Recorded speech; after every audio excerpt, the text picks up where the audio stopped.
I'm Ricky Timms, and I want to welcome you to my home here in South Central Colorado. It is early spring and the snow is still on the mountains, and I expect there will be more snow before it's all over. Before we get to the actual nuts and bolts and the techniques regarding machine quilting, there are some things that I would like to share with you. First of all, I'd like for you to think about machine quilting the same way a musician thinks about an instrument.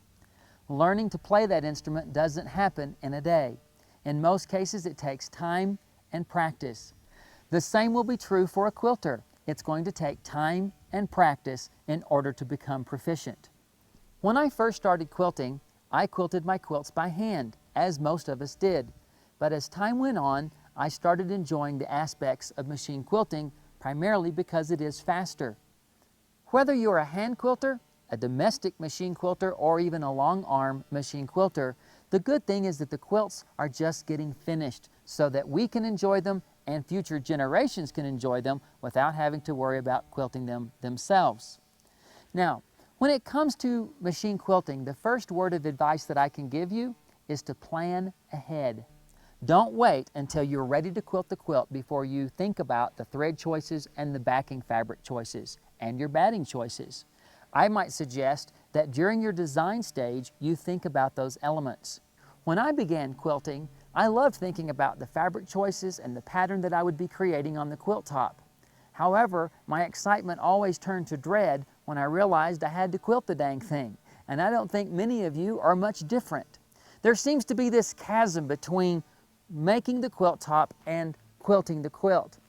When I began incorporating my quilting ideas into the design stage of my quilt, when I finished the quilt top, I hadn't realized my vision, so I was motivated to move right on to the quilting stage and see those quilting ideas as part of the design. That closed the gap between making the quilt top and quilting the quilt.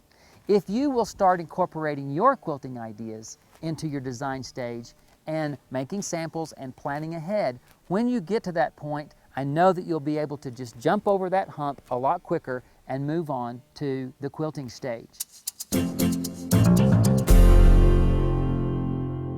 There are times when I want the back of my quilt to look like an heirloom whole cloth quilt. That means I'm probably coordinating the color of the backing fabric with the color of the background fabric on the front. I also would prefer to use a solid thread so that the back of the quilt with the fabric and the thread matches and I have a beautiful whole cloth look.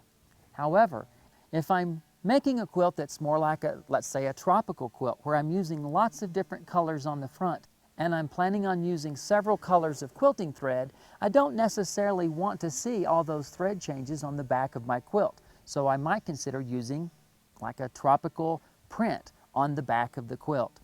Now, you will never make all of these decisions at the very beginning of your design process, but these are things that you should begin thinking about during that stage. And as you're working on the quilt top, take time to stop, explore and experiment with the different fabrics and the different threads on just small samples. You can be sure that if it looks good on a small sample, whenever your quilt is completed, whatever you've made in a decision as far as a sample will also look good in the finished quilt.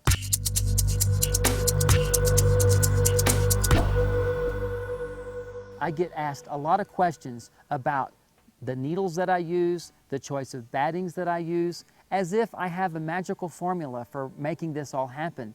And the reality is I don't have a magical formula. I don't use one particular thread, I don't use one particular needle, and I really don't use one particular batting. However, I do have some guidelines. When it comes to batting, I prefer a thin batting. I prefer a cotton batting, and if it's not cotton, I prefer it to be 80% cotton and 20% polyester.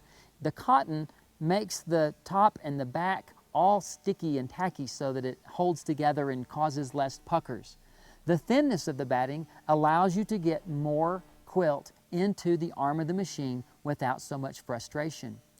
When it comes to needle choices, I prefer to use the smallest needle possible just to get the job done. If I'm using a thin, fine thread, I'm probably using a finer needle. If I'm using a heavier weight thread, then I'm probably using a larger needle. In both cases, I'm probably using a sharp and not a universal or a ballpoint needle. I like to have a sharp machine quilting needle in my machine. Regardless of what I'm using in the way of batting, fabrics, needles, and threads, I will always make small samples so that I can determine that it's all working and I can feel confident about the way these materials are going to behave in the finished quilt.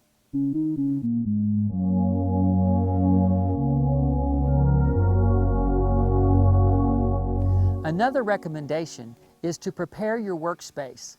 I highly recommend, if you have a domestic sewing machine, that you purchase a sewing cabinet so that the sewing machine can sit down into the cabinet and the arm of the machine will be level with the surface of your cabinet.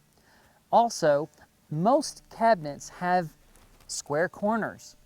I don't know if you can find a carpenter or someone that could help you do this, but the corner that is over here, off to your left, if there was any way to round off that corner so when you pull the quilt up onto the cabinet, it is not constantly grating over the sharp edge. That would be one of the most wonderful aspects. I don't think it's on any cabinet, but it's certainly a small minor alteration that a carpenter could do, sand it off, and then you're protecting your quilt as you work.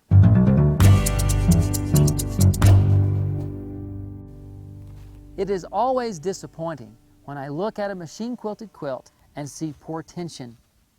Getting the tension adjusted right is certainly something that needs to be taken into consideration before you start your project.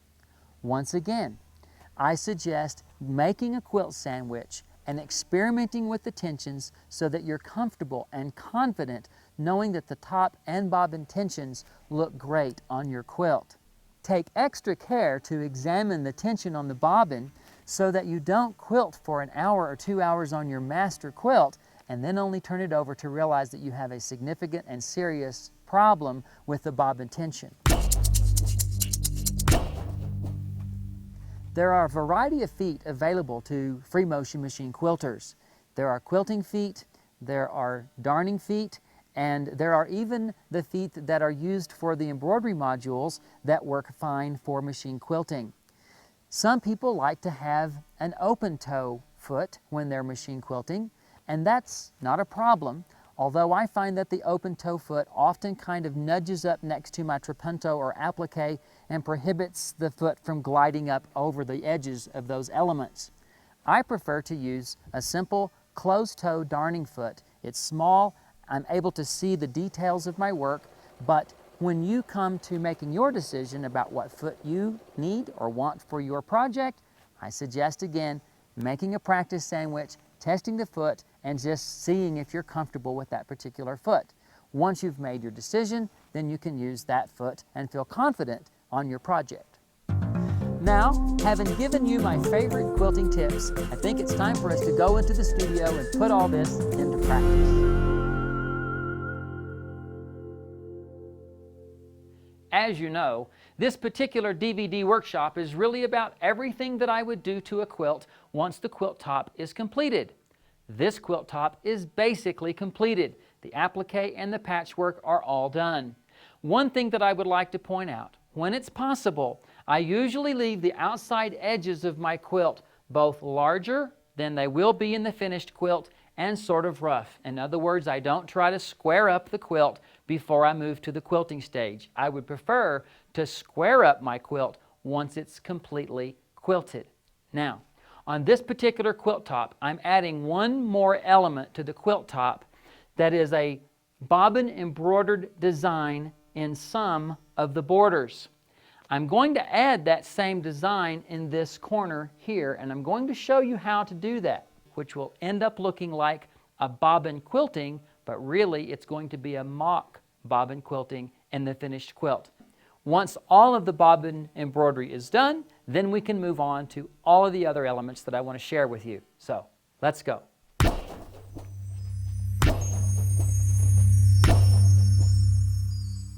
In preparation for the bobbin embroidery, I took a template from my quilt and actually drew the design that I wanted to go in that space. Then, I prepared 8.5 by 11-inch sheets of polyester tearaway paper that I could run through the copy machine. I copied the design from the template onto the tearaway as many times as I needed for the quilt. Then, I cut out the design. This one is already on the tearaway, and it fits right into the area where I want to do the bobbin embroidery. All you have to do now is use a glue stick, just a touch of glue, and position it on the back side of your quilt top, right in the area where you want to do the bobbin embroidery, and the design is already marked exactly where it needs to be on the quilt. The polyester tearaway stabilizer that I use for the applique and for the embroidery will always remain in the quilt, but since it's polyester, it won't be a problem. It'll be just like a very fine layer of polyester batting that stays in the quilt when it's finished. Now, the threads that I'm going to be using for this particular technique, I'm going to be using the Ricky Timms Razzle Dazzle thread, which is a heavyweight, metallic, sparkly looking thread that will go in the bobbin. So it will end up on the quilt top because I'll be working upside down.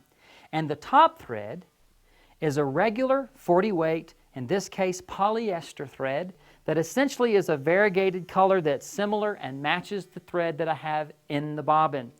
Now, when it comes to the different techniques of bobbin quilting, I'm going to cover a lot of details in the section on bobbin quilting that I won't cover just now. But I just want to show you how I add the bobbin embroidery element to this quilt.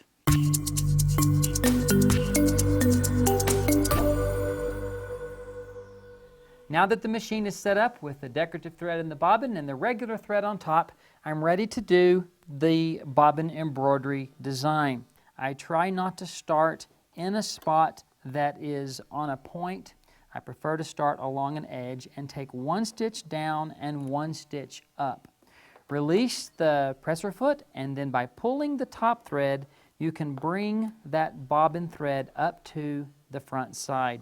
You don't want the tail of the bobbin being on the front of your quilt, so this is a nice way to get it up and out of the way so you'll never have to worry about it again. And then just begin quilting, following the lines on your design as accurately as possible. When I'm doing bobbin work like this with the heavy decorative threads, I prefer a little bit longer stitch length because it makes the thread look so pretty. Now, remember, the stitch length is controlled not by the feed dogs because the feed dogs have been lowered for free motion work. So my stitch length is determined simply by the way I move my hands, or the speed that I move my hands, and also the speed at which I'm causing the needle to penetrate the fabric.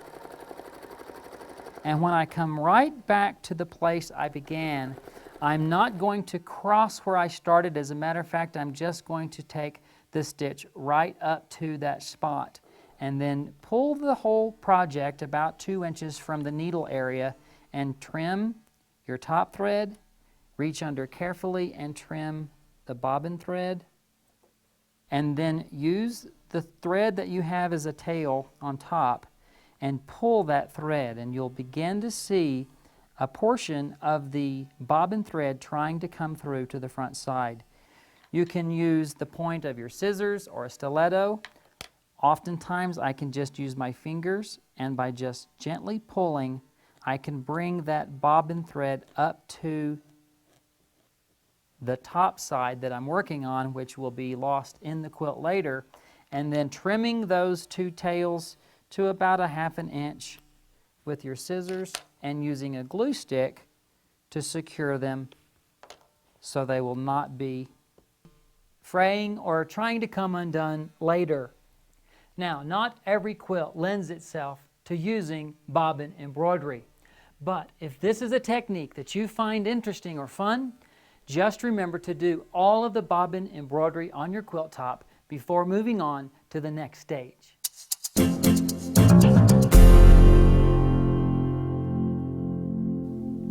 It's taken some time, but this quilt top is finally completed. And now I'm ready to move on to the next stage, which is quilting the quilt. I'm often asked, who quilts my quilts? And the answer is, I do. Then I'm asked, where do you get your quilting designs? Well, certainly there are quilting designs that are commercially available, but in my quilts, the areas that I've left open for quilting are usually rather unique, so I have to design my own quilting designs. It's actually one of the things I most enjoy about making a quilt. In this segment, you're going to see how I create my quilting designs and learn to make your own individual, unique, and beautiful quilting designs. We're going to begin with an experiment, and I need you to get a sketch pad or some drawing paper. Go ahead, I'll wait.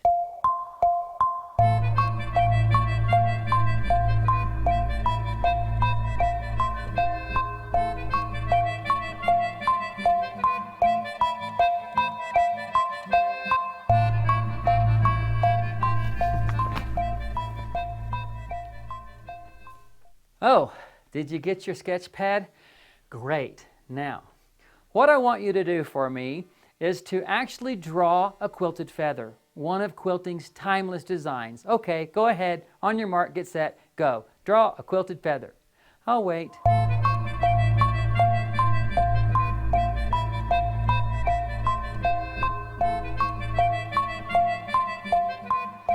Great.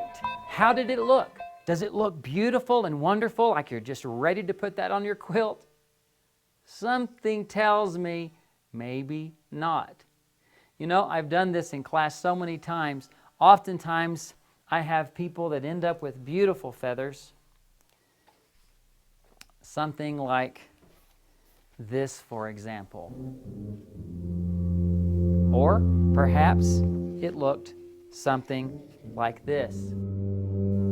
In either case, it may not be a quilted feather that you're proud of or that you would want to use in your quilt. Why? Probably it's because you never learned how to draw a quilted feather. Let's try another experiment. On another page of your sketch pad, I want you to draw a series of consecutive lowercase e's that are about 1.5 to 2 inches tall. Just lowercase e's strung along side by side.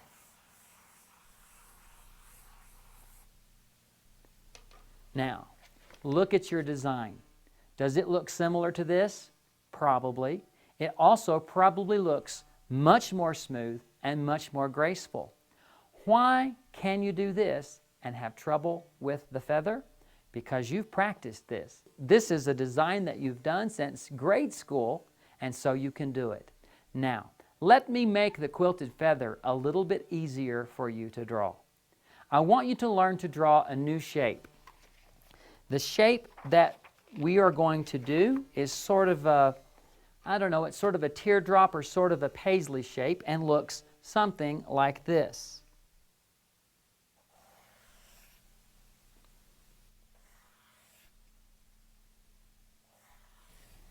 Once you are comfortable drawing this shape, you're ready to begin creating your own original quilting design.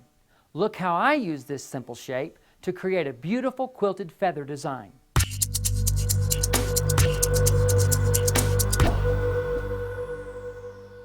Begin your feather by defining the center line or the spine of the plume. I often like to also have a parallel line running right beside the original one. Now, using the shape that you've already learned, bring that shape into the feather and continue with that shape using larger elements getting smaller as they move to the tip. I like to think of this as a frond on a fern, so it gets really small at the top. Then, using that same shape, move to the other side and begin connecting those shapes.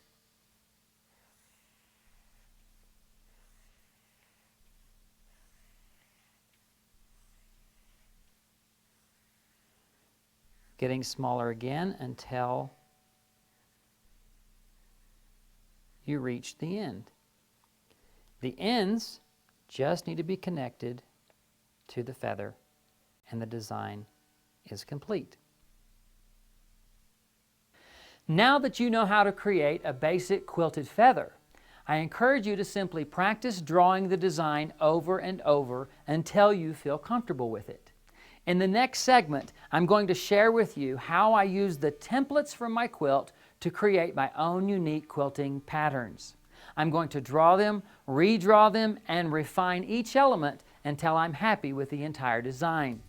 Take a look at the process that I use for creating my own quilting patterns.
Inspiration from design sources can come from many places.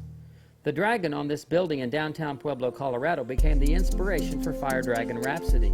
The applique and the quilting all came from that original design with slight modifications. Other elements were designed to fit onto the templates.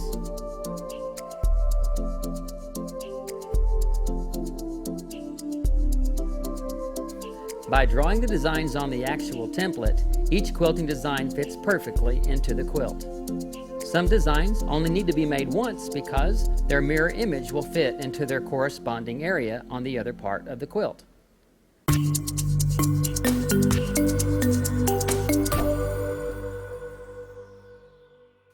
As you can see, Creating your own original and unique designs can be a lot of fun and very rewarding.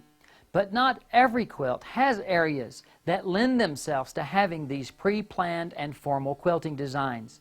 As a matter of fact, I would prefer it if I didn't have to draw ahead of time or mark my quilts before quilting. Some quilts, especially sort of art type quilts, lend themselves to having an overall design that simply adds a bit of texture to the quilt. What I would like to do now is show you some of the designs that I like to use when I need to create this overall texture without using any pre-marked quilting designs.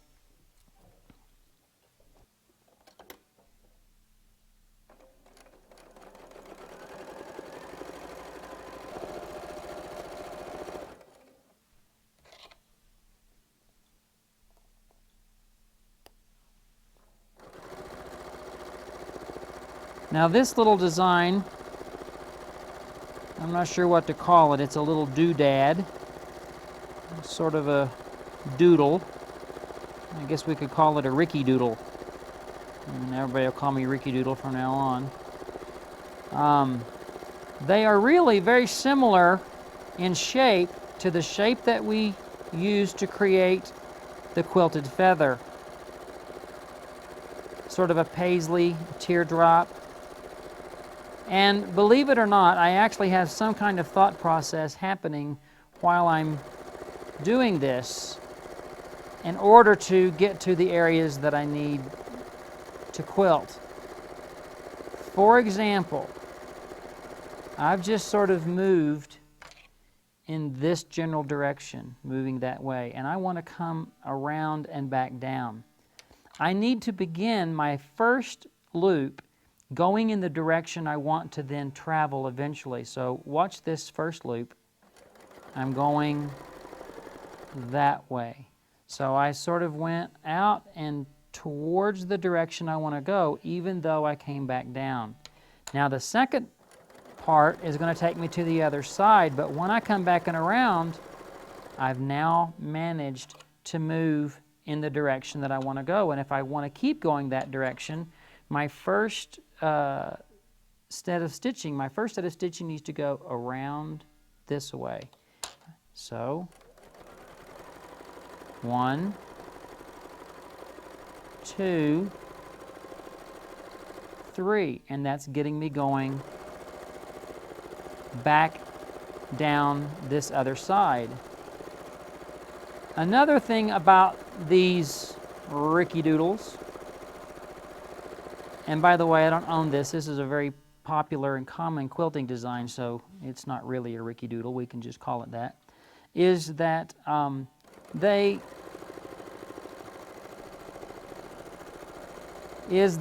don't have to actually come back to the starting point each time. Here's an example. Here's 1, 2, which is sort of back at the beginning, and 3, which is filling up that little open area that I still had. Then 1, 2, 3. There's a really good example of how that I started. 1 didn't start all the way back down there. 2 came over to here, and 3 made it over, just nudging into that other little doodle. Another thing is that I just went around creating a 4th loop, but it gave me the option to travel over to a new area.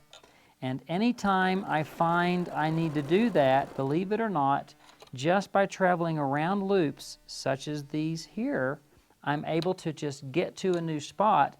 And when I keep quilting these doodles, in the end, you really won't notice that those extra little traveling lines are quilted into the design.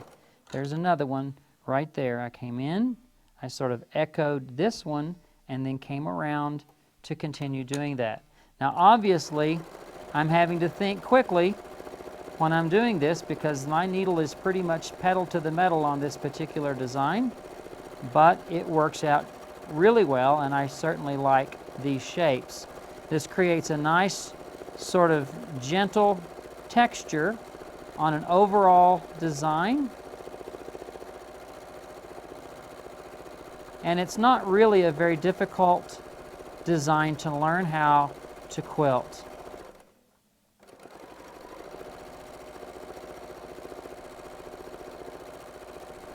Another of my favorite overall designs is a flame stitch. So I'm going to change from these doodads to what I call a flame stitch. And in order to do a flame stitch, we're going to do longer curved lines. It's a very gently curving S, and then come right back up, but maybe not all the way. Now I'm going to make another gently curving line, and I'm going to leave some space in this open area, and maybe actually come down longer than the previous one. And notice again how gently curving that line is. And then I can work my way back up into that area that I left open, and then on this next one I'm going to come sort of echo down around and then back up to the other side of the very first line that I started with. Aha! Now look, I've left another little open area. Well, I'm going to have to fill that in.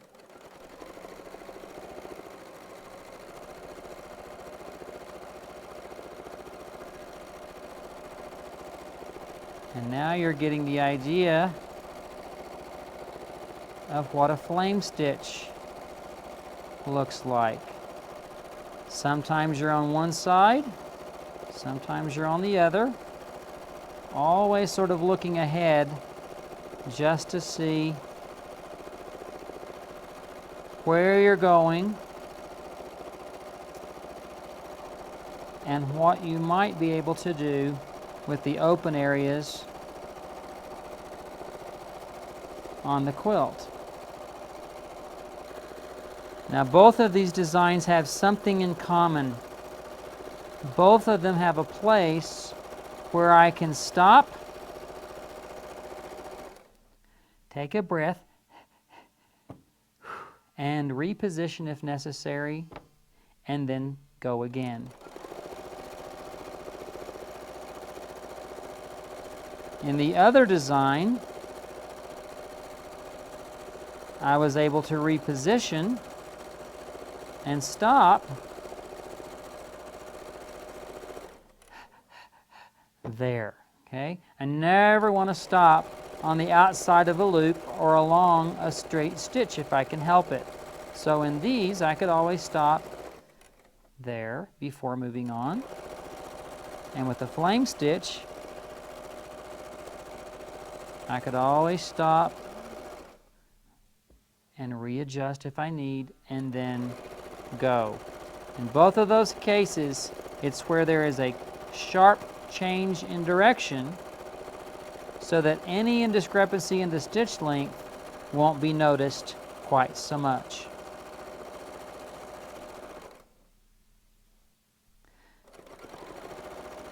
Finally, I'd like to show you spirals.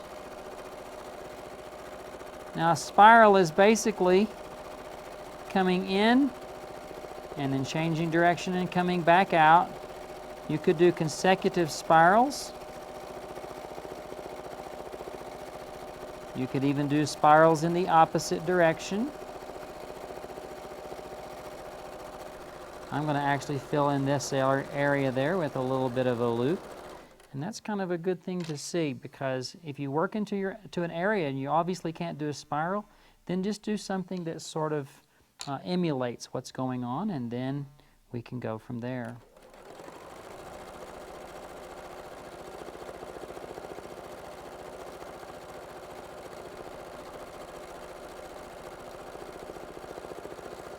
Once again, I'm very fortunate to have a design that has a place to stop, change my hands, and then continue on. Now, why not take some of these designs and incorporate them into a combination of designs. For example, what if I did a Ricky Doodle and then some flame stitches that just work right back to the beginning.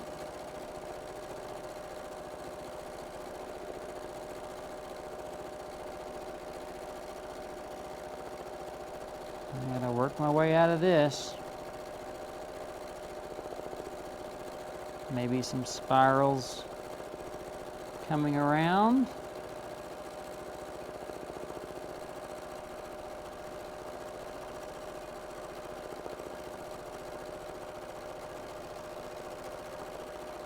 Now, I'll have to admit, I've never done that before, but it looks good, so I will probably do it again. I'm going to go that direction, work my way out, and now I've got a combination of all those stitches, and because I know how to draw them and I know where to go, they all look really good together.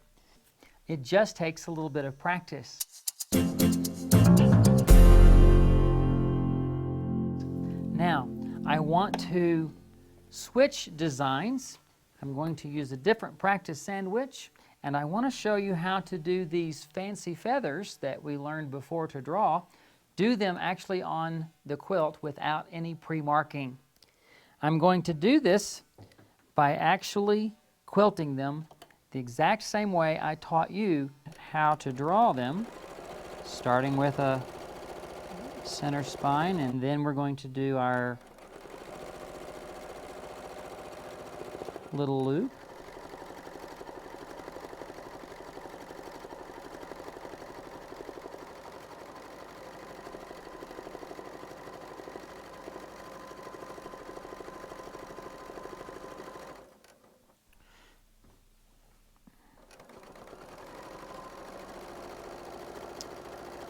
Come down parallel to the center spine, and that'll get you back at the bottom, and just start the other side.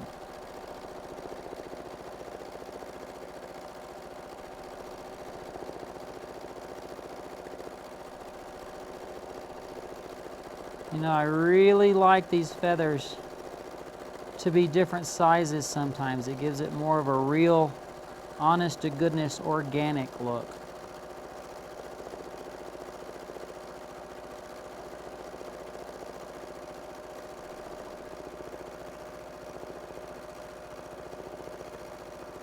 I'm ready to breathe.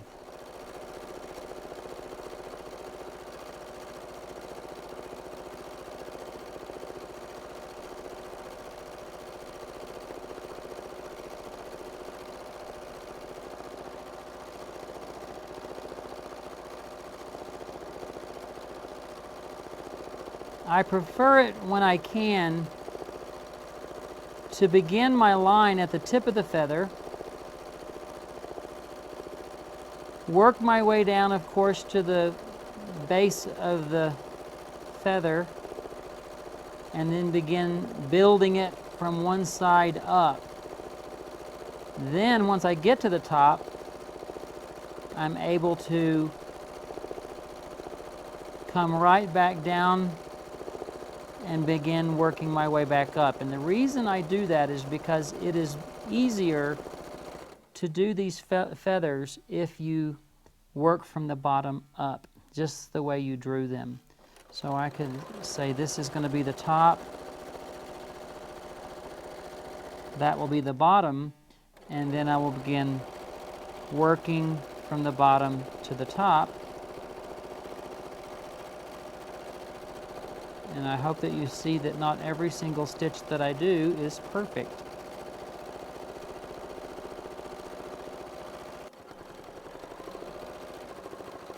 Now that I'm at the top, I can just work my way right back down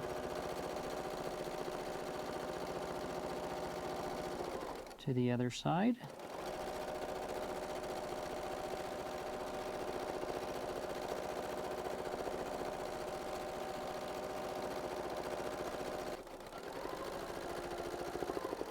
Now I'm doing a design where I realized that these feathers are going to bump into their neighbor, so I have to follow the line and then come out. Okay, this is Advanced Improvisational Sewing 201, but you can begin getting the idea that it's beginning to look like that feather I'm doing now is behind the previous feather. Take your time.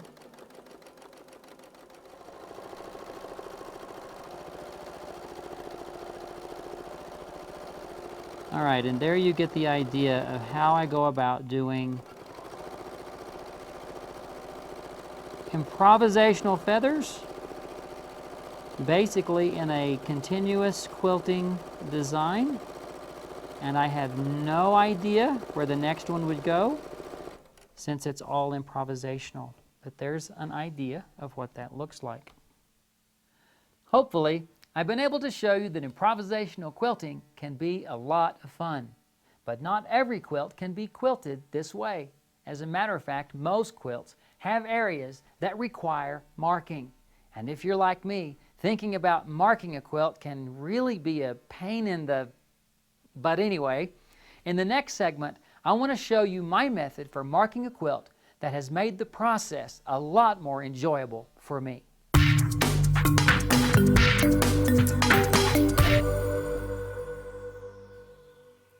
In the past, quilters didn't have many tools with which to mark their quilts. As a matter of fact, they had soap and wax and the good old-fashioned pencil. The pencil is certainly not a tool that I would recommend for marking a quilt. The graphite, as you know, doesn't go away very easily. But as time has gone on and as quilting has gained in popularity, new tools have been devised for marking a quilt. This particular tool is a vanishing marker. There is a fine point version and a regular point version, and these particular pens are great for marking a light fabric. They do disappear and go away in water. They don't always go away with just a spritzing, but they do go away if the quilt is completely wet. It's certainly a wonderful way to mark your quilt and know that the marking is going to be removed later. There are also chalk pencils that have different color of chalk. This one happens to be yellow, but you could get a silver or a white or even a dark pencil. Those tools really require that you actually trace the design onto the quilt top. And that's not necessarily the most fun process that you can think of, but let me tell you how I do it. I actually use a piece of 3/8 inch thick white plexiglass, and I balance it on the back of a couple of chairs by putting a light on the floor underneath the glass and then taping my quilting design to the top of the glass and then laying my quilt top on top of the design. I'm able to position the design exactly where I want it to be and then use whichever marking tool seems to be the most appropriate for marking the quilt. Now, using the light table is great, especially for light and medium fabrics that the light can penetrate and you can actually trace. But it's still not helpful for darker fabrics, such as this, or for fabrics that have a lot of print on them. As a matter of fact, I prefer not to use prints if I'm going to use decorative quilting in that area, because there's a conflict between the two designs. When it comes to these dark fabrics, though, and actually on any fabrics now in my quilts, I have a method that I really, really love for getting the quilt marked and actually getting a little bit of practice quilting in. So let me show you what I do.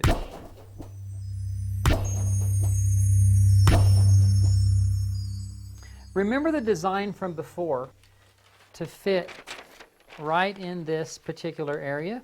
We drew it on freezer paper. I took the freezer paper to the copy machine and I made copies onto the 8.5 by 11 sheets of polyester tearaway stabilizer that I mentioned before when we were doing the bobbin embroidery work. Now, that particular stabilizer because it's made out of polyester, will not dissolve. It really turns into sort of like a spider web filling of polyester batting in the quilt, but it does not dissolve. But I can cut it into 8.5 by 11 sheets of paper and run it through the copy machine. So I took the design and then I put that design on the copy machine. As you can see, it took me 3 sheets of paper to get this entire design copied, but the design overlaps, and so I need to trim them to the proper size. So what I do is find the spot on the design that overlaps. You can see through it because it's rather transparent. I know where to cut, so I have about a 1/2 inch overlap.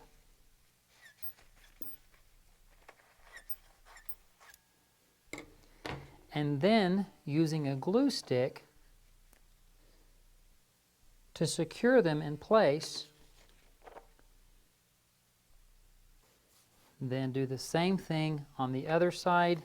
Determine where the design overlaps. Use the glue stick again. It doesn't take much. And then position that right in place, and now your full-size design is all assembled together. Now, I don't need the freezer paper design anymore, but I do want to trim my quilting pattern to the shape of the template, and as you can see, the registration marks which I had on my template and the edge of the template is still outlined on my copied design. So I trim right along that line or right along the edge of the template. Now you can see that it fits perfectly in place. Now the next thing you need to know is that this design does not go on the top of the quilt because this particular tearaway is polyester, and polyester does not dissolve or go away. So I can never use this on the quilt, but I can use it in the quilt. So I'm going to turn my quilt top upside down and use this template, this design, to fit right where it belongs. Now, you're saying, well, I can't see where my quilt is marked. That's because we haven't moved to the next stage, which is now loading your sewing machine with water-soluble thread both in the top and in the bobbin. And I'm simply going to stitch this entire design to the quilt top. That will give you the opportunity to practice doing the design, and it will also then mark the quilt top. Let me show you how I do the marking using the water-soluble thread. I have prepared the template and I have used a glue stick or some spray adhesive to secure it in place, and then just begin quilting along the lines of your copied design. Now let's stop here and just look at the work on the other side so that you can see that the bobbin thread is actually making the marking for the quilt. I copy the design as many times as I need instead of spending my time at the light table tracing it. I'm getting to now spend my time at the sewing machine using the water-soluble thread and actually practicing on the quilt, something we all need to do anyway. Once I've got the quilt marked using the water-soluble thread, it's ready to be sandwiched and quilted. But I have a couple of other techniques that relate to the quilt top that I want to share with you. The first of them is machine trapunto.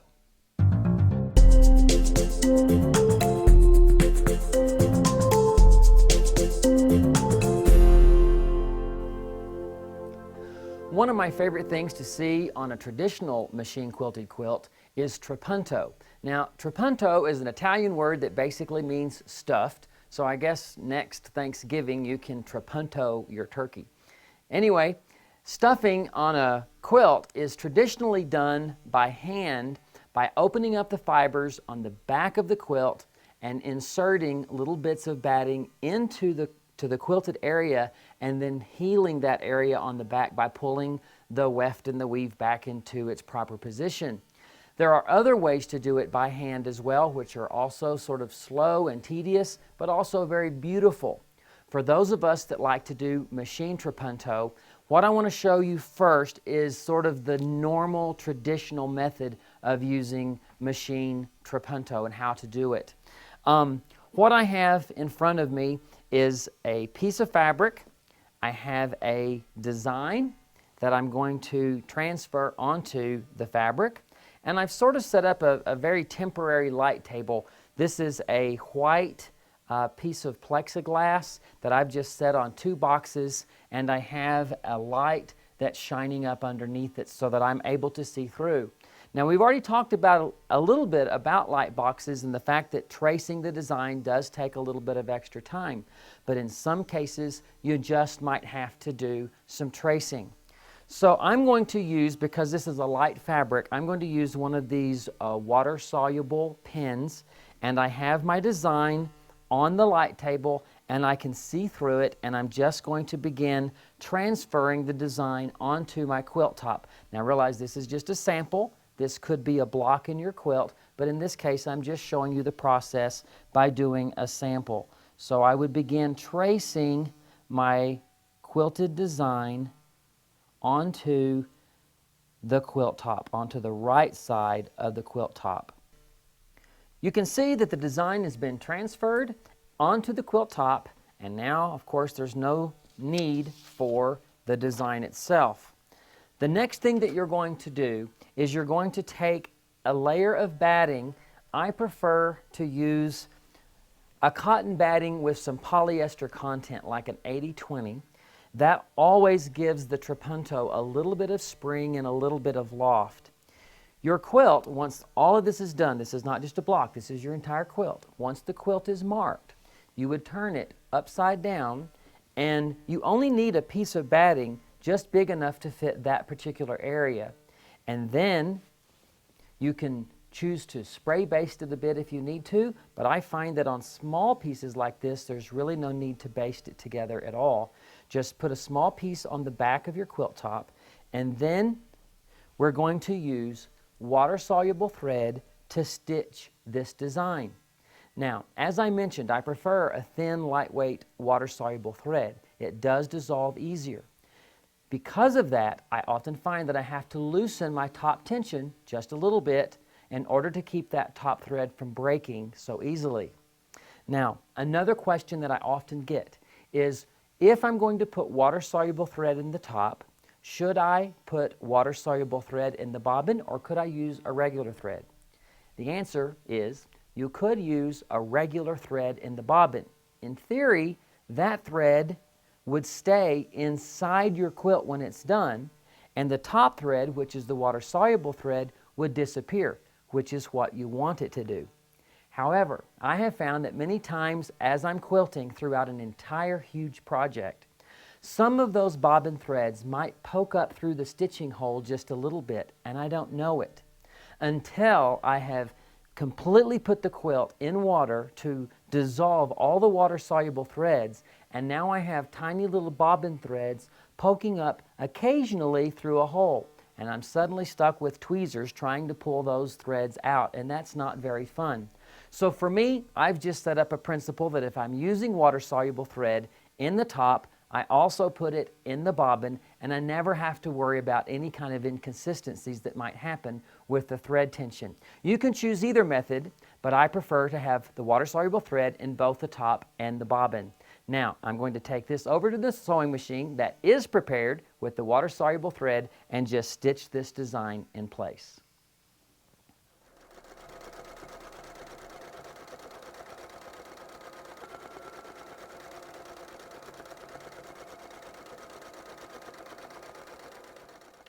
Once you have completed stitching the design with water-soluble thread, I recommend that you do 2 or 3 other motifs, but don't quilt the entire quilt with all of these designs.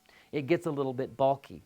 When you've done 2 or 3 of them, take a nice comfortable seat somewhere and use these type of duck-billed applique scissors to trim away the excess batting from around the design. Now, I continue to liken this to a cookie cutter, for example, a gingerbread boy. The design itself is the cookie cutter gingerbread boy, and the remaining batting is the excess dough, and that excess batting needs to be cut away. Now, these scissors are designed to help you not cut your quilt top, but it is certainly possible to still cut your quilt top. And while they are designed to be used on the side, I use them at an angle just like this. It helps not cut the fabric or poke through the fabric and make a little snip. Now, even though that's the way you could use these for safety reasons, I prefer to actually turn them upside down. And some people then ask me, why do I use these scissors at all if I'm not going to be using the top? And the reason is because I like the position of the fulcrum on these scissors.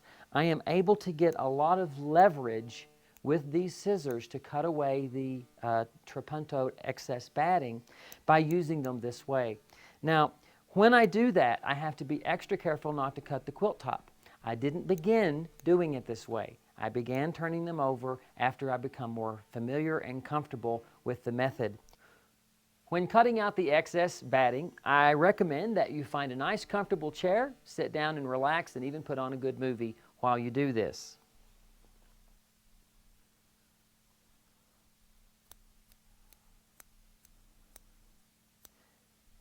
Now, this particular design is a fairly easy design to cut out, and that's because it doesn't have a lot of what I call shoreline. For example, I'm just cutting a little bit of the edges off of this particular feather circle, and it doesn't dip down in and back out and snake around and so forth. It's pretty simple.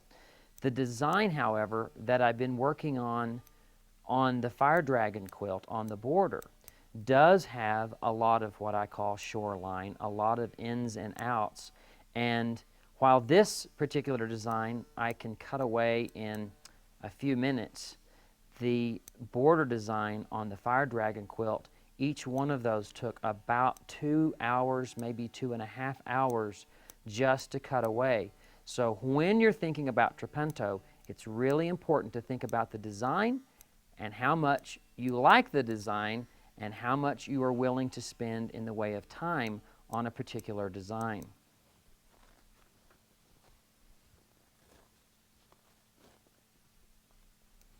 Now, this is what our trapunto sample looks like so far. It took perhaps maybe only 5 minutes to cut out the excess batting from around this design. Once you've done that on 1 or 2 or 3 of the designs on your quilt, then you would repeat the process over and over and over until all of the trapunto is stitched down and all of the excess batting is trimmed away. Then your quilt top is ready for a real sandwich, which is a backing, a layer of batting, and finally your quilt top. And now you can see that in the quilted areas, I'm going to have 2 layers of batting, 1, 2. But in the outside areas away from the quilted design, I'm just going to have the single layer of batting. So that gives me an extra loft of batting in the trapunto area. Now, there are times when somebody wants extra stuffing. You could put down 2 layers of batting for your trapunto, which would give it a really stuffed look. Now, personally, I don't like that overstuffed bed pillow look. I prefer just to have a little bit of extra loft on the trapunto to give it a little bit of extra beauty in my quilt. Now, the final thing, of course, that you would do is quilt your quilt. I'm going to go ahead and finish up this example by stitching the design right on top of the water-soluble thread and then using the outside areas to quilt with some stipple quilting. And then this would be wet, dissolving the water-soluble threads, and then blocked to dry, and it would be a beautiful traditional machine trapuntoed quilt.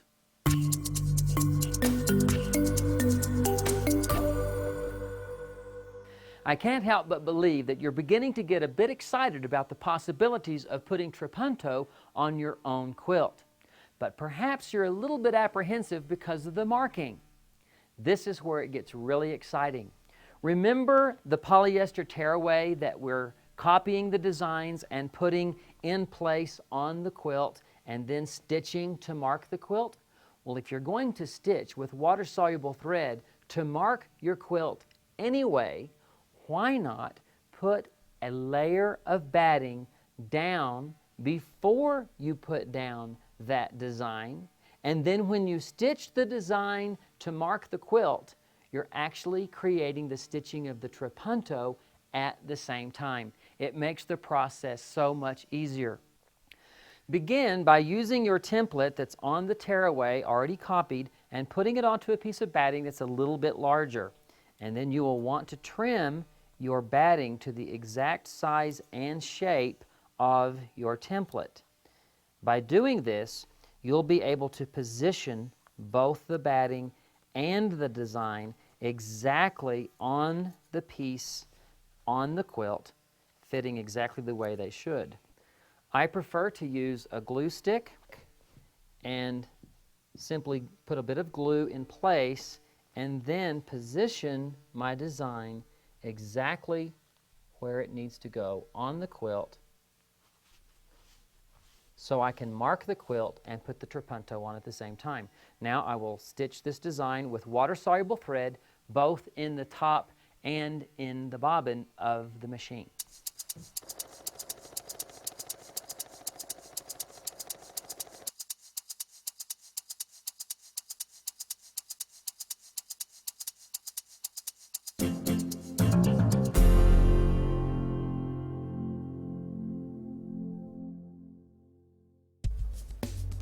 I actually use thread to baste my quilts with, but you won't be surprised to hear me say that I use water-soluble thread to baste the quilt.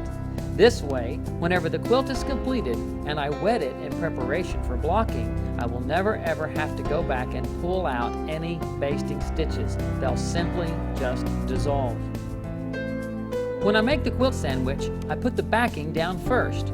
Sometimes I use a light dusting of spray basting before I put the layer of batting down. Then, before I put the quilt top down, I sometimes use a light dusting of spray basting again. I don't intend for the spray to be my basting for the quilt, it just provides a little bit of extra security for the basting process. When basting the quilt, make sure that lines that are supposed to be straight are straight when you're basting. Once I have done a minimal amount of basting on the floor, the quilt is ready to come up off the floor, and I continue to do further basting by anchoring elements on the quilt using water-soluble thread in both the top and the bobbin of the sewing machine. Machine quilters know that it is easy for puckers to occur on the back of the quilt. By continuing to baste with water-soluble thread at the sewing machine, I can often flip the quilt over and check for any puckers. If a problem is occurring, you have nothing to pick out. Just simply spritz the area with some water, let it dry, smooth out the area, and then try again. This method of basting is a real confidence builder because you're beginning to learn how to manage the quilt under the sewing machine, and none of the stitches are permanent.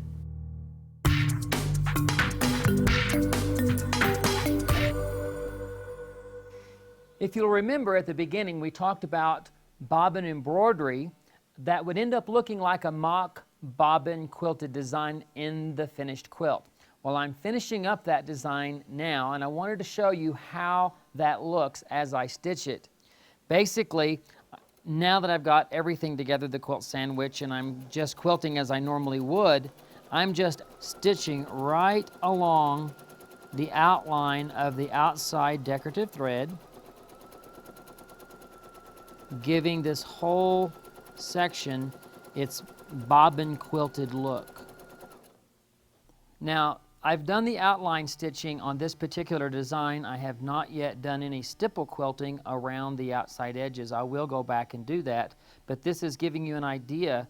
It almost looks trapuntoed, but it's not. It doesn't have any trapunto behind this one.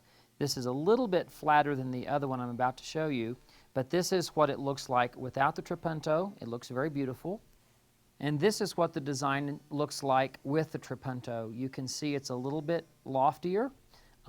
You can still see the white water-soluble threads that have not been washed out yet, and the stippling on this particular area. I still have some stippling to do in these other areas, but you can see how nice and flat this part is, and the wonderful raised effect of the trapunto.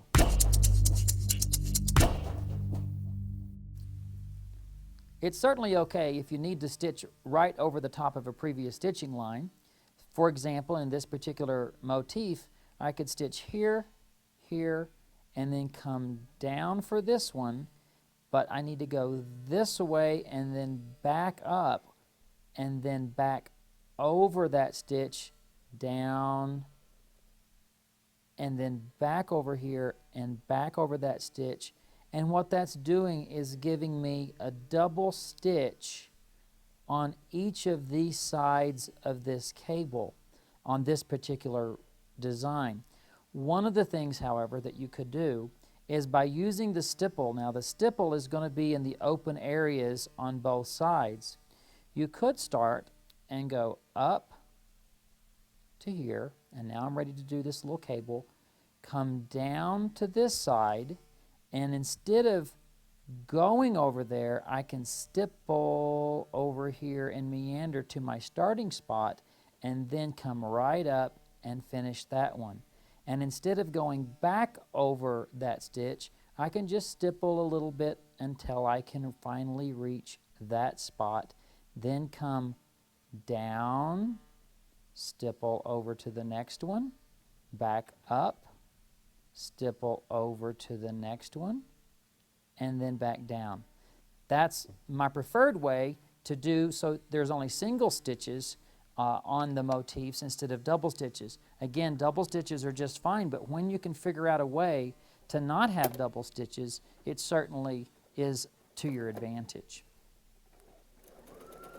Naturally, your design will create its own unique order, and I will not be there to help you solve that puzzle. So you will need to figure these little things out on your own using this as a guide.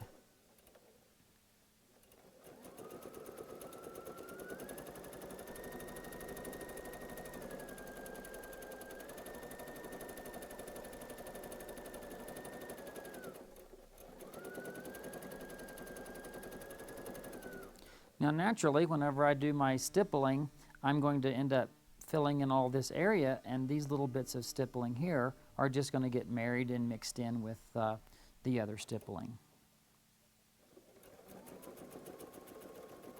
I wish that I could tell you that that the quilt always moved this easily, but it doesn't.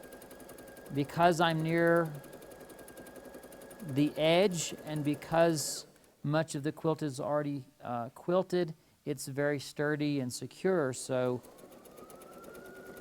it is much easier to manipulate at this moment. I think that your own natural instincts will guide your body as to how to hold and secure the quilt. I do know that when I'm in the middle of the quilt, and there are times that I'm afraid that I don't have enough tension on that quilt, there are times when I actually use my elbow and my hand may be up here and I may be tugging here, and I'm actually using my whole arm, my hand is holding, and I'm pulling everything I can to keep the tension on this quilt horizontally like a hoop. You just can't let it meander around, or it actually will create puckers. The best thing that you can do is just keep it pulled apart. Now that does create a little bit of soreness in your arms because the muscles are always pulling apart. You don't want to push down when you're quilting.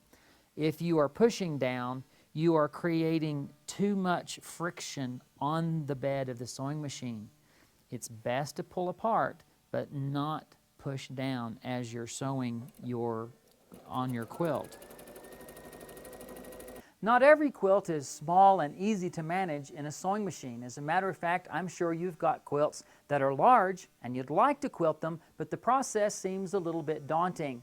I'd like to give you some advice on how to manage a large quilt in a regular domestic sewing machine. This is a quilt that I've been working on.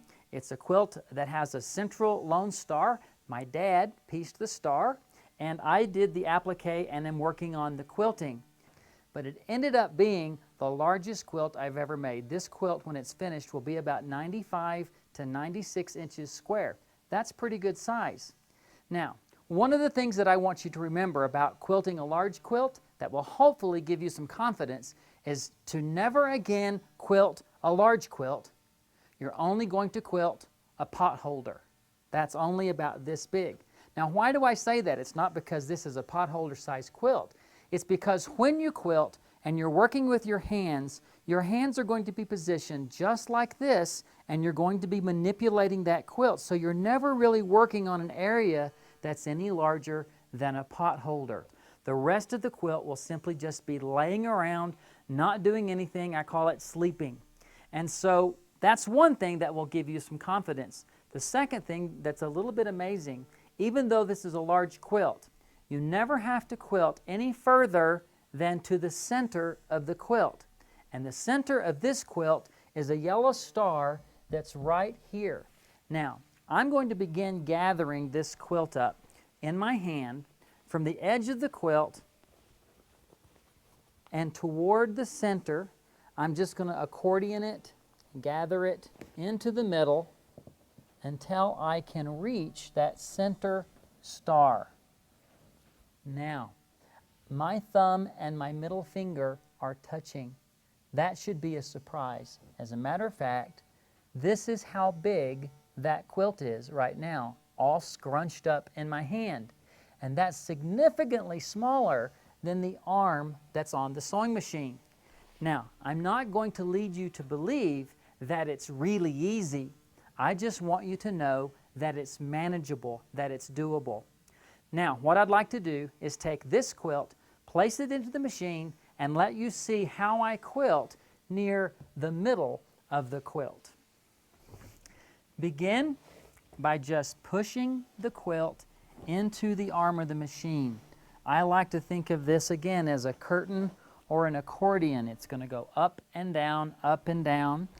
I personally don't roll it or clamp it or throw it over my shoulder. Just push the quilt into the position where you want it to be. Now you can see I have made it very close to the center of this particular quilt. I've already quilted basically the very center star, but the next round is certainly very, very close to the center. And one of the things that I like to remind people is to keep the bulk of the quilt sort of up and out of the way so that your hand will tuck underneath it. It will allow your hand to move further to the right if your hand is not pushing up against the bulk but going underneath the bulk. It is very important that you have freedom of movement with your hand, or you won't be able to do the kind of quilting that you would like to do. Now remember, it's not a lot of your quilt that is in the middle. As a matter of fact, there's only a little bit that's in the middle. You'll be able to eventually learn how to sort of work and manipulate, and sometimes I say wrestle, the middle parts of this quilt. But once you've got just the middle quilted, you'll find that the remainder of the quilt is really much easier to do.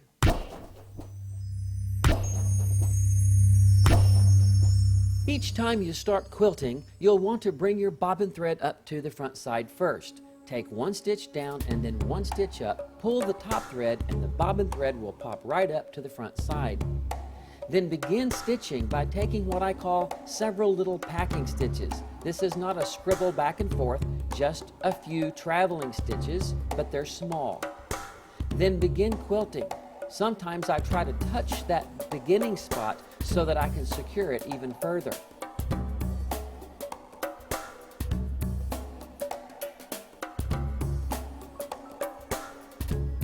Once you get sufficiently away from the beginning, stop and trim the tails of your starting spot.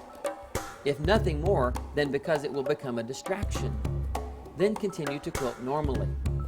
When it's time to stop, Find a place to hide and pack your stitches. Raise the needle, raise the foot, move your quilt at least 3 or 4 inches to the left, hook the thread with your index finger, go right back to where you stopped quilting, take one more stitch, down and up, raise the presser foot and move the quilt about 3 or 4 inches to the left, and the bobbin thread will pop up to the top side, and it will be very easy to snip them both at the surface. You'll never ever again have to reach under your quilt to trim your bobbin threads.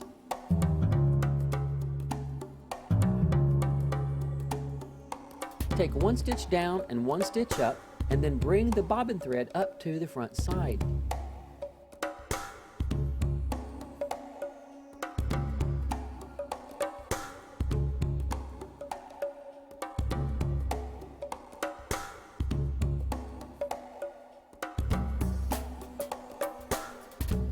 Again, I like to touch that beginning spot if it is at all possible. Then, as soon as you can, trim your starting tails. Look how neatly trimmed that is. Quilt until you need to stop, and then try to find a place to hide your stitches. Pack them, raise the needle, raise the foot, go at least 3 or 4 inches to your left. Use your index finger to hook that thread, go right back over to where you ended, take one stitch down and up, and then move to the left, and you'll be able to see that bobbin thread pop up to the front side, and it's easy to trim and snip off right at the surface. I think that you'll find this method for starting and stopping a great way to work on your quilt, and you'll never have to worry about the tails of your quilting threads getting tangled up in your quilting again.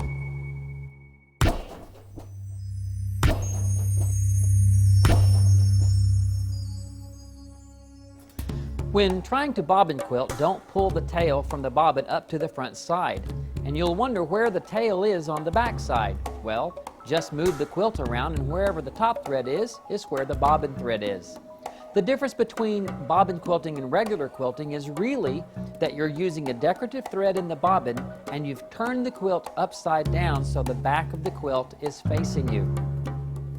Mark the quilt for bobbin quilting by basting on the sewing machine from the front first to outline the areas that you want to quilt. When you stop quilting, just stop right next to the stitch that you started. Just don't pull the bobbin thread up to the top side.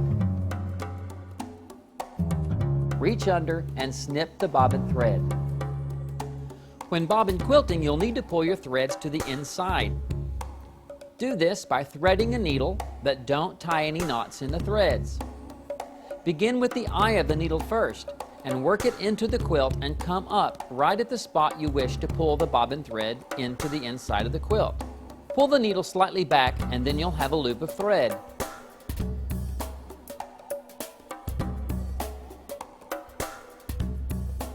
Reach through the loop of thread, grab the tail, lasso the thread, and pull it into the quilt. Heavy decorative threads will require that you loosen your bobbin tension screw just a bit. I recommend having a spare bobbin case just for this purpose.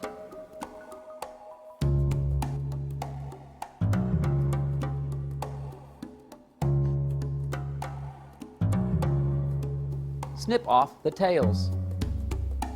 Your stipple quilting will secure these tails inside the quilt to assure you they won't be coming undone later.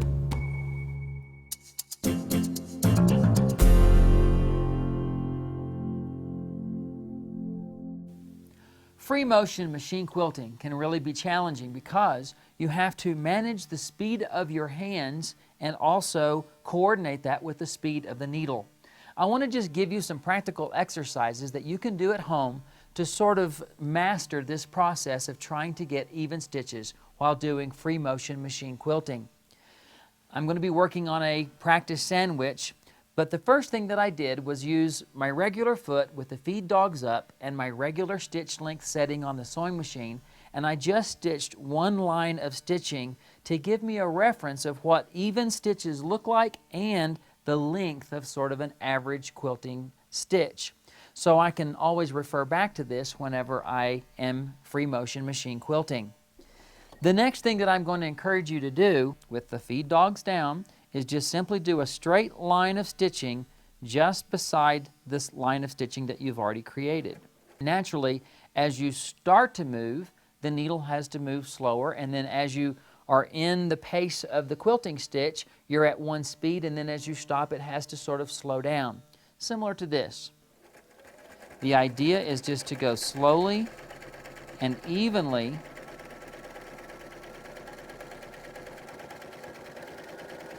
and then stop. And don't move your hands until you have stopped. Then just move over perhaps a half an inch, just quilt over to the left, and let's go the opposite way.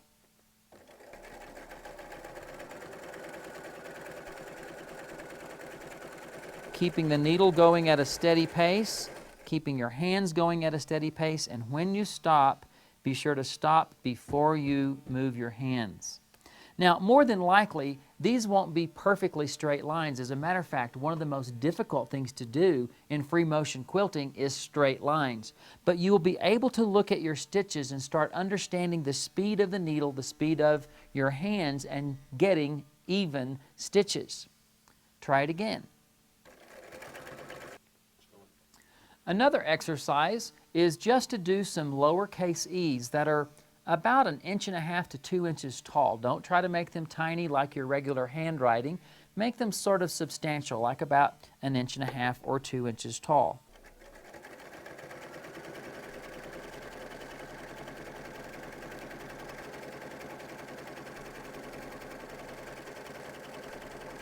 Again, the most important thing is to keep the needle going at a steady speed and to keep your hands moving at a gentle and even speed as well. I find that there's a tendency to do this. Fast around the corner, fast around the corner, and fast. And you'll notice at that point, everywhere I went fast, the stitches are really long, and every time I slowed down, the stitches get short. And of course, that starts making the quilt look a little bit sloppy because the stitches are not even. So just breathe and take simple, easy movements. Now, I realize that my needle's going pretty fast, but you know what? I find it to be a little bit easier if the needle is going fairly quick, at least on these kinds of designs.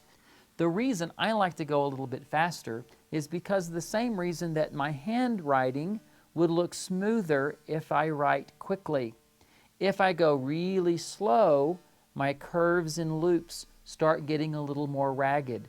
So just getting a flow going is one thing that will help your curves. Now, another exercise that I like to do is what I call ribbon candy. Now, you know the Christmas candy that switches back and forth onto itself? That's another design that works out really well for an exercise. Start off with sort of a loop and then come back onto and just nudge into the previous loop, around, touch that one, around, touch that, and try to keep these the same size, and you will have to at some point stop. Now notice I stopped where my stitches come in and touch the previous loop because that's a good stopping spot. It's not out in the open area, and I can take off again with my adjusted hand position. The thing you're most interested in right now is just getting even stitches. Even if the design is not looking perfect, trying to just move at a steady pace is what you're after. Now, I sort of consider this design a precursor for learning to do stipple quilting. Now, as you know, stipple quilting is very similar to a jigsaw puzzle. Now, if you can just think about what a jigsaw puzzle piece looks like, I think of them as sort of peninsulas and coves. that are very rounded and are constantly moving around in a curve. So big stipple would just meander, creating a rounded peninsula and then a cove, and then come around and keep that same style evenly flowing. Once you feel confident with the larger stipple, then go to a mid-scale stipple. The actual design will look very much the same. It's just a smaller version. Anytime you feel like your hands are getting too far away from where they should be, you need to stop and then start up again. Finally, once you feel confident with the mid-scale stipple, you can go to micro stipple, which is sometimes even hard to see through the foot, but the process is pretty much the same. And I will tell you, if you decide to do micro stipple on a quilt, you need to be prepared for the long haul, because this particular stipple takes a long time to cover any surface area on your quilt. And that's the kind of stipple that really accentuates trapunto in your quilt. I have no doubt if you'll practice these techniques, spend some time with some exercises, and just sort of force yourself to look at your work and feel what you're doing while you're quilting, then you're bound to get better at doing the free motion quilting.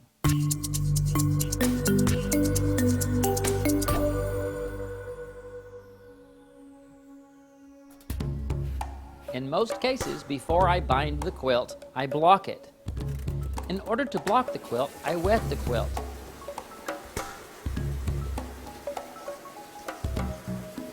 Put the quilt in the washing machine with cold water. It doesn't need to wash, it just needs to soak.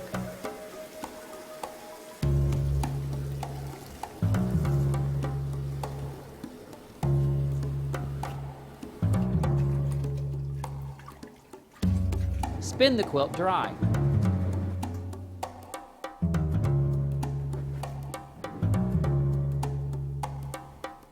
Put the quilt on the floor and then begin tugging and pulling and stretching to get all the straight lines straight and get the edges square and the quilt completely flat. With fans, the quilt will usually dry overnight. Once the quilt is dry, it is ready to be squared up and bound.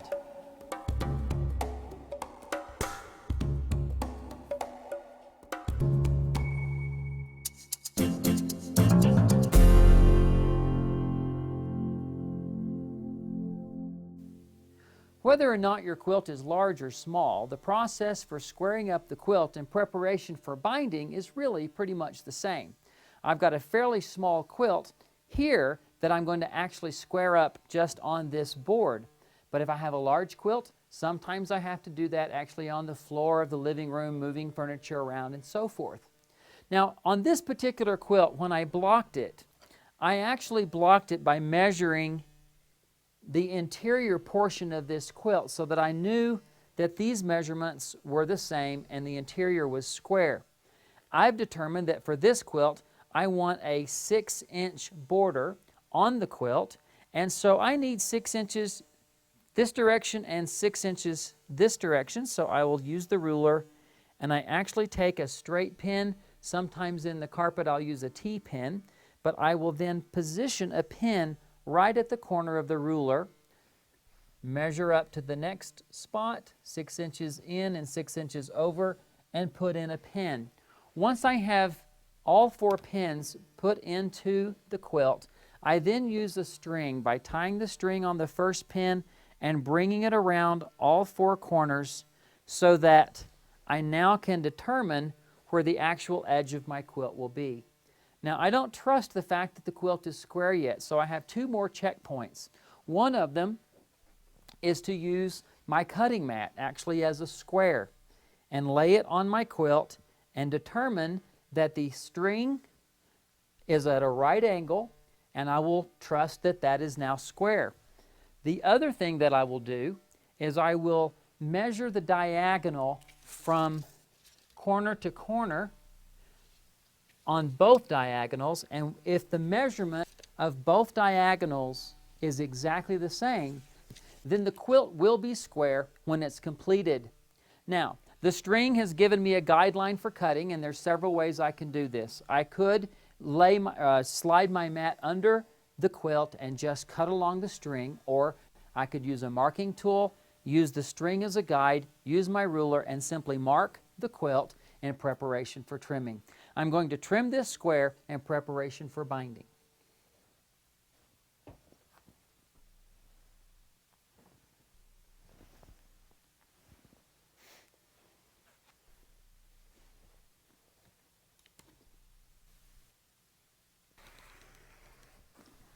The same processes that I use to do this on a tabletop or even on the carpeted floor could also work on a design wall. Once the quilt is trimmed, it's ready for binding. Believe it or not, one of my favorite parts of making a quilt is putting on the binding. I know that sounds crazy, but when I discovered this piped binding method that's entirely done by machine, it completely revolutionized the way I thought about bindings. I know how long it takes to put a binding on by hand, and that may be a very beautiful and elegant solution, but you're going to see this piped binding provides such finesse to the edge of a quilt, and you never have to do one single hand stitch, that I hope that once you learn this, you'll probably never go back to the old-fashioned way of putting on bindings.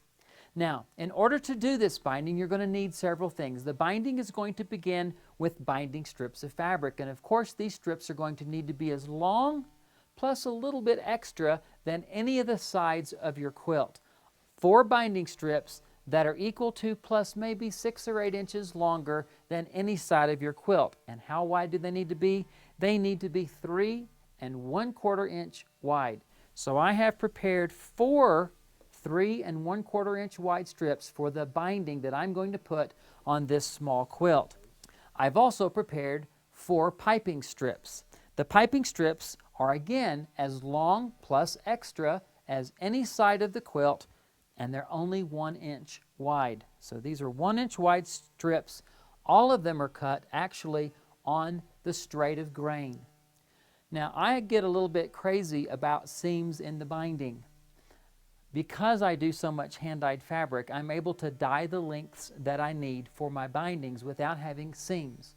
But if you've used commercial fabric and you don't have the length and yardage to get these long strips for your binding, then if you piece them together, I suggest that you piece them together on the diagonal at a 45-degree angle and then press the seams open.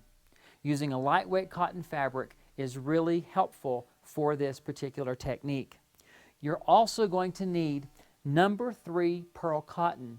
Now this is not always easy to find at every quilt shop, but certainly you can find it at your embroidery stores. It's basically just pearl cotton. Any color will do. I prefer to use white. And there are 2 feet that you're going to need for your sewing machine to do this technique. The first foot is called a pin tucking foot. I'm using a 7-groove pin tucking foot.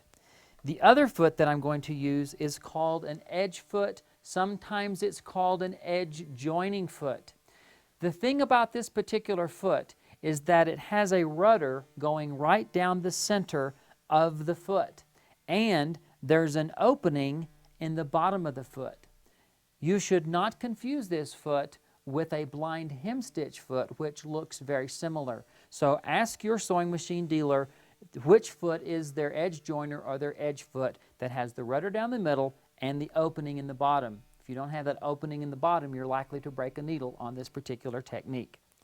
Now, once you've got all of this together, you will begin making your piping using the pin tucking foot, and I'm going to show you how to do that.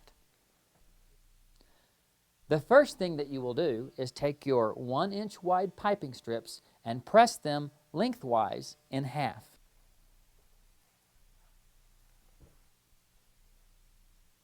Once you have your piping strip pressed, you'll want to cut your pearl cotton, your number 3 pearl cotton, slightly longer than the strip. For this step, I have put water-soluble thread both in the top and in the bobbin. Also, I'm using the 7-groove pin tucking foot, and I want to move the needle position 1 or 2 to the right. Position the cording so that it is in the fold of the piping fabric. Be sure that the piping is going off and down directly in front of the foot, right down between your legs so that it has easy access to come straight up and into the foot. Press with your fingernail, press the cording into the fold, then position your piping so that the center groove straddles the cording. When you begin stitching, the needle should penetrate just to the right of the cording. Now that you've got your third hand, you will then use your middle fingernail to scratch and crease the cording tightly into the fold, and then just allow the pin tucking foot to carry the cording through the center groove. Ever so often you'll have to stop, you'll have to refold the cording and re-crease. The crease is pretty important because that allows that cording to stay tightly positioned into the fold. And then notice that my hands don't even move. Once I reach the end of the crease, I need to open the piping fabric, reposition the cording, and crease again. When you come to the end and you make your final crease, you'll just want to hold on to the tail as it approaches the foot. The next step requires that you use the same pin tucking foot and leave the needle in the altered position. Now, you will want to change your thread. Since I have a yellow piping, I've put yellow thread both in the top and the bobbin. The binding fabric is 3 1/4 inches wide. I need to know exactly where the center of that is. That would be 1 5/8 inch. And I want to sew down the center. So, using a ruler, position the ruler so that the needle can be lowered right onto the 1 5/8 inch mark, and then use a piece of tape to place right along the edge of the ruler. Now, when you remove the ruler, you will know that the edge of the tape is exactly 1 5/8 inch from the needle, and remember the needle is in an altered position. Position your binding fabric so that it is aligned with your guide. Position your piping so that it goes through the center groove again of the pin tucking foot. Because the needle is in the same moved position, it will stitch right on top of its previous stitching, which is just to the right of the piping. Keep the piping raised off of the binding and let your left hand guide the binding strip, always keeping an eye on the guide, not at the needle or the foot. You'll want to watch the guide. Trust the pin tucking foot to just take the piping and sew it to the binding.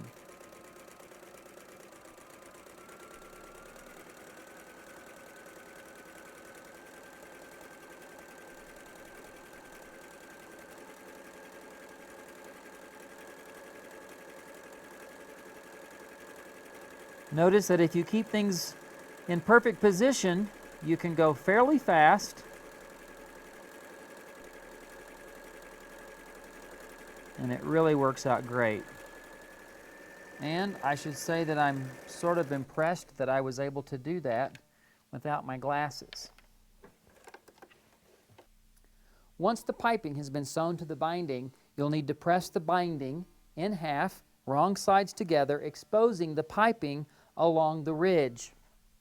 Then press by stroking the iron away from the piping so that you are creating a really tight and crisp seam where the piping is joined onto the binding. Now, you'll remember that we cut the binding strip 3 1/4 inches. What I really want is 1.5 inch binding once it has been folded together. What I've done is I have laid my ruler on the piping at the 1.5 inch mark. I'm often asked if I should have the 1.5 inch from the edge of the piping or from where the piping is sewn onto the binding. And to be honest, as you will soon see, it doesn't really matter. You can just choose. I typically put it in the seam between the piping and the binding. Now I can trim so that my binding strip is now exactly 1.5 inches, and I was able to have a little bit of play when I sewed the piping right down the middle of the binding. Up until now, you've just been trusting me with this process of putting on a piped binding, but now I'm about to reveal the mystery of what is about to happen. On a traditional quilt, you begin by attaching the binding to the right side of the quilt. Then you fold it to the back side and stitch it on by hand. On this particular technique that is entirely done by machine, you will take your quilt top and turn it upside down, because you're going to stitch the binding to the back side first. Once we have attached it, then on all 4 sides, then I'm going to miter each corner. Once I miter the corners, I will then bring the binding around to the front side and finish the quilt by stitching in the ditch between the little piping and the binding. That will finish up the quilt. Now, when you begin stitching this on, you're going to need a tail at the top and at the bottom. Remember, your binding strips are a little bit longer than the edge of your quilt. And you're going to stitch this on with a, get ready, 7/16 of an inch seam allowance. Now, before you freak out and go, I'm not going to be able to measure that and that's too accurate and too perfect, let me tell you that we're going to do this on the machine with no measuring at all. It's a very simple process, and I'm going to show you how to attach it without any measuring at all. The first thing I will do is set my stitch length to the longest possible stitch length, so it's sort of just a basting stitch. I'm going to move my needle to the left, and I'm just going to play a guessing game. Basically, I want my needle to be slightly less than 1/2 inch, because 7/16 is slightly less. Now, you don't have to know that. We're just going to do this basting stitch to test it. So I'm going to align the edge of the binding with the edge of the quilt, and they're both trimmed nicely so they will match up perfectly, and sew for about 5 or 6 inches. And then remove it from the sewing machine. Now it's time to test your seam allowance. The idea is that the binding goes over and to the front of the quilt. The piping should fall just beyond the stitching line that you just made, because there is a stitching line on the quilt now. So if the binding goes just beyond that stitching line, then you have a good seam allowance. If the binding goes too far past that stitching line, then your seam allowance is too small, and you would want to take a little bit of bigger seam allowance just by moving the needle position over 1 more. If, whenever the piping reaches over to the front side, it won't reach to that stitching line, then the seam allowance is too big, and you would want to move the needle position just to make that slight adjustment. So once you have determined your special distance for your binding, then you are ready to attach the binding to the quilt. Be sure to take your stitch length and take it back to normal. Another aspect of this piped binding is that each of the 4 corners will be mitered. And as you probably know, when you do a mitered corner, you don't begin stitching at the edge of the fabric. You have to stitch just inside the corner. Now that distance for us needs to be 7/16, 7/16, 7/16. But here's how we will do this and determine this without having to do any measuring. Simply take your binding fabric, fold it at a 45-degree angle so that the edge of the binding and the edge of the quilt are in a straight line. Make sure that the 45-degree angle stops right at the corner of your quilt, and then finger press the binding. When you open the binding up, you can see the crease. When you move this to the needle, you will position the edge of your foot with the edge of the quilt and lower the foot so that the needle will penetrate right into the crease that you made. There's no measuring to find that special distance for this particular seam allowance. To begin sewing, you're going to take one stitch forward, one stitch back, one stitch forward, one stitch back. It's beginning to sound like a dance. Then continue sewing, keeping the edges perfectly aligned. As you approach the end, stop about 5 or 6 inches from the corner. Once again, take your binding and fold it up at a 45-degree angle so that the edge of the quilt and the edge of your binding are in a straight line and that the crease is going right to the corner of your quilt. Finger press that so that when you open it, you see the crease, and then you're going to stitch, and as soon as the needle penetrates that crease, you will backstitch to complete this edge of the binding.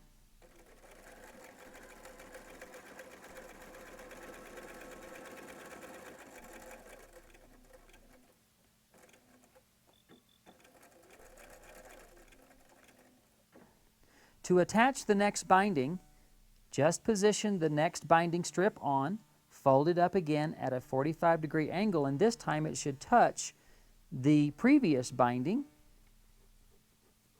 Finger crease that, open it up, and you will put it into the machine and begin stitching right in the crease.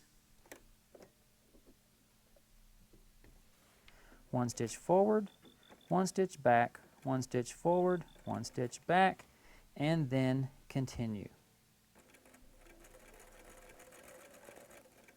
Simply continue this process until you have all 4 bindings attached to the quilt.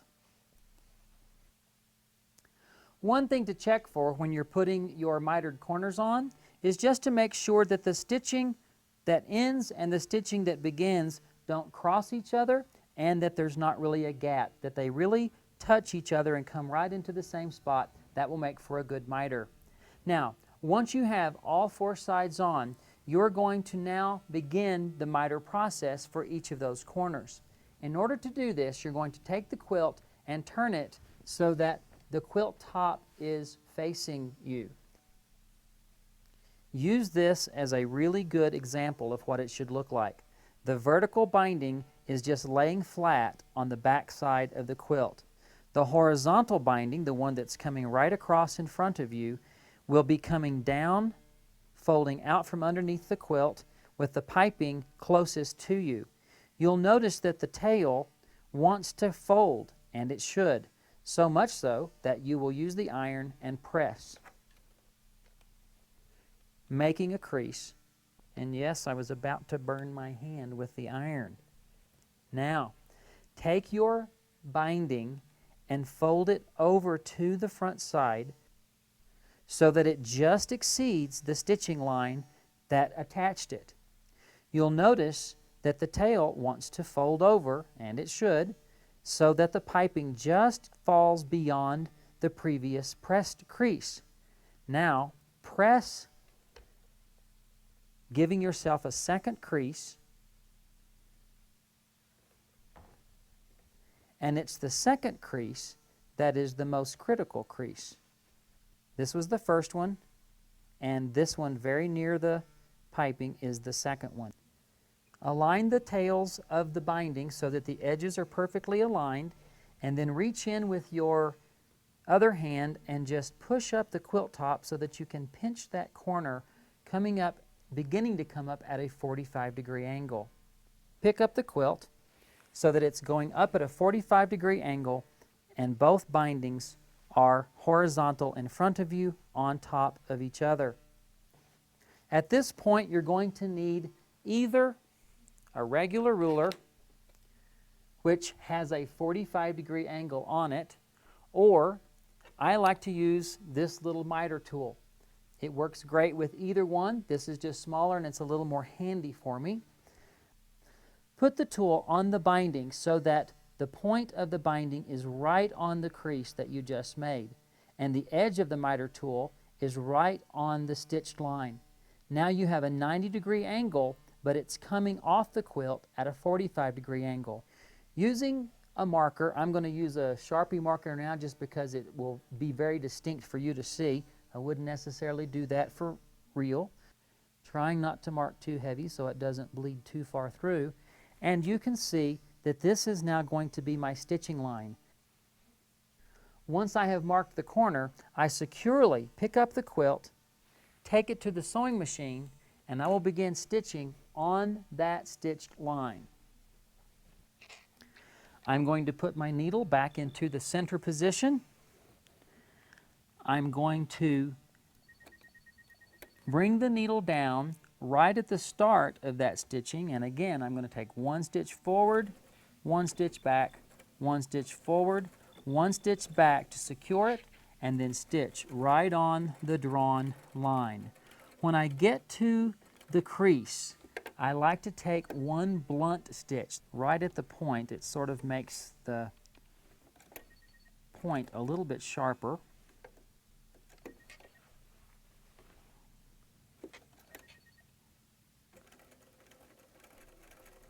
When you get right to the piping, take one stitch that penetrates the piping and then back stitch to secure. After the corner has been stitched, trim off the tails. I like to trim these so that the seam allowance is wider on the edge but gets really narrow towards the point, so there's not so much bulk in the point whenever it's turned. Sometimes I will blunt that off so that it's easier to turn. Open the seams and press the entire corner wrong side out. Give it a good press. And now you can turn the corner by pushing the corner of the quilt into the mitered corner, and you'll begin seeing how the finished corner is going to look. We're almost done. In order to finish the quilt, we're going to take the binding and pull it over to the front side. Now you can see that the piping is just falling just past that stitching that attached the binding to the quilt. In order to do this, I have put on my edge foot. I've also put a matching yellow thread in the top that will go in the ditch. If ever I'm going to use a monofilament thread, this might be a case where I would use an invisible thread in the top, and I prefer to have whatever thread that I quilted with on the back side in the bobbin, because that is a stitch that's going to be visible whenever the quilt is completed. You will be able to feel that piping fall over just past that stitching. Position the quilt so that the rudder is right in the ditch between the piping and the binding. The rudder will become a guide, and as you stitch, you will be able to stitch in the ditch without the worry of jumping in and out of the ditch. The worst thing that could happen at this point is for you to have stitches that are jumping out of the ditch onto the piping and jumping out of the ditch over onto the binding. This particular foot will allow you to do this technique with great ease.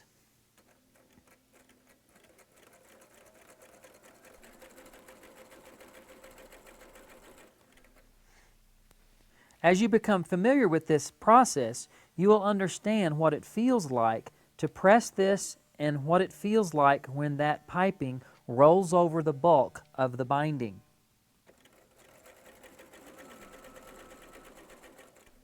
I don't recommend going too fast. Take your time and be as accurate as possible.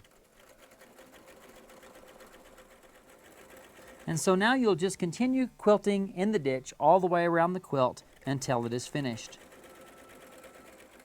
The quilt is completed. The binding is on. The piping looks great. One thing that I want to draw your attention to is the back of the quilt. With this particular technique, there is a line of stitching that is running now on the back side of the quilt. And I get the question, well, what will the judges say, or what will the quilt police think about this line of stitching? One thing that I know for sure, whatever technique you're trying to do, a good judge will simply look at it and go, they did that technique well, even if it's not a technique that they like. For example, maybe a hand applique person is a judge and they don't really like machine satin stitch applique, but they are at least qualified enough and hopefully fair enough to look at that stitching and go, this person did a great job with that technique, even if they don't prefer it. So they're looking at the quality and of the workmanship in the technique, not the fact that suddenly there's a line of stitching on the back. They want to see how consistent is that line of stitching on the back. So I hope that you will enjoy this process. I use this technique on all of my quilts. I couldn't imagine doing it any differently now. And as a word of encouragement, even on a large quilt, this type of a binding may only take 4 or 5 hours to do from start to finish. And that is a real time saver and an elegant bonus to boot. If you thought the pipe binding was pretty cool, you're going to think this scallop binding is far out. Now, in the scallop binding, there is no piping, so there's no number 3 pearl cotton.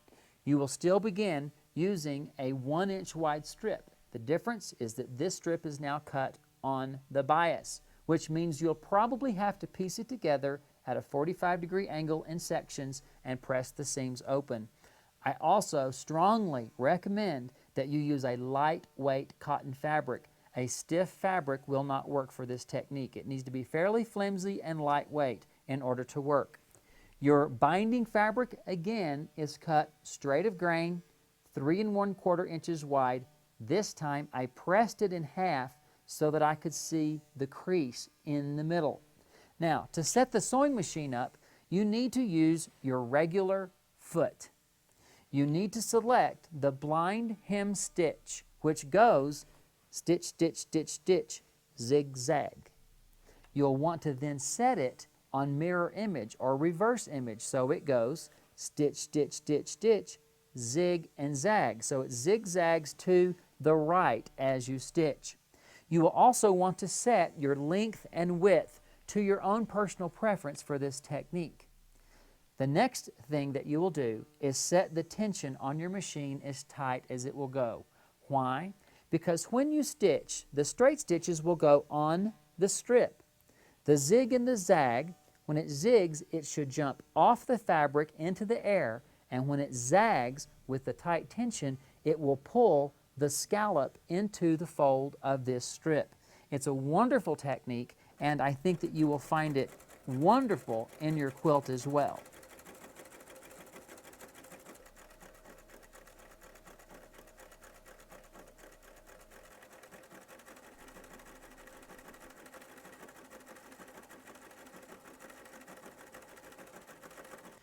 In order to attach the scallop to the binding, you're going to use the fold or the crease on the binding as a guide.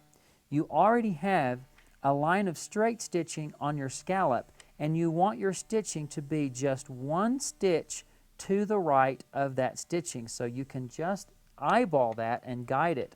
So line it up right on the crease and stitch with a straight stitch. I have my regular foot, and I have also taken the tension and put it back in its normal position.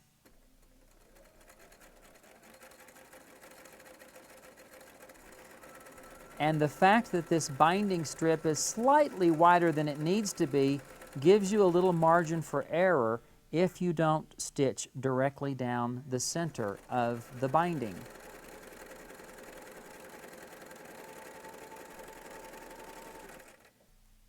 Once you have stitched the scallop to the binding, you'll press it just like you did with the piping.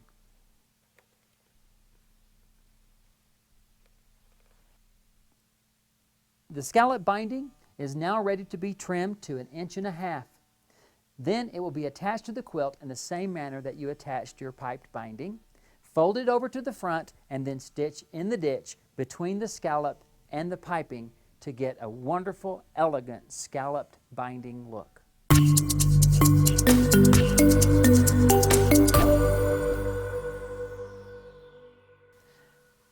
I want to take time to thank Bernina of America for their generous and gracious support on this project. In addition, I want to tell you that since I began filming, Bernina came out with a world's first innovation for domestic sewing machines. It's called the Bernina Stitch Regulator, and it is available on their new Aurora sewing machine. The Stitch Regulator allows you to free motion quilt without worrying about getting uneven stitches.